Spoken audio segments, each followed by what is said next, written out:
আসসালামু আলাইকুম। ওয়ালাইকুম আসসালাম ওয়া রাহমাতুল্লাহি ওয়া বারাকাতুহু। কেমন আছেন ভাইজান? কেমন আছেন? আলহামদুলিল্লাহ, আল্লাহ খুব ভালো আছে। আলহামদুলিল্লাহ। বাসার সব ভালো আছে না? ইনশাআল্লাহ, যাক, আল্লাহ ভরসা। সকালবেলায় চলে আসলেন, খুব আল্লাহ খুশি ভাই হলাম। আল্লাহ রেখে আসছি, অবশ্যই অবশ্যই আল্লাহ দেখবে নাকি? অবশ্যই অবশ্যই। কোথা থেকে আসছেন এখন? ইনশাআল্লাহ বাসা বাসা থেকে থেকে? বাসার থেকে নামাজ আজান দিয়ে হ্যাঁ। একামত দিয়ে নামাজ পড়ে আচ্ছা, জামাতে নামাজ পড়ে বাড়ি গিয়েছিলাম বাড়ি থেকে। আলহামদুলিল্লাহ আলহামদুলিল্লাহ। হ্যাঁ, এই সেই মোহাম্মদ রুহুল আমিন ভাই, যার কণ্ঠে আপনারা অনেকগুলি ইসলামী সঙ্গীত শুনেছেন। জিহাদি কণ্ঠ তার।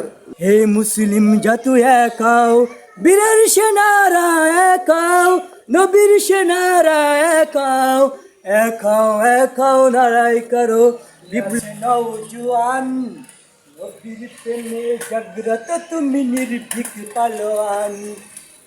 বিশ্ব নবীর অপমানে যদি কাঁদে তোমার মন, কি হবে তুমি দেখে দেখে বলো নবীর আর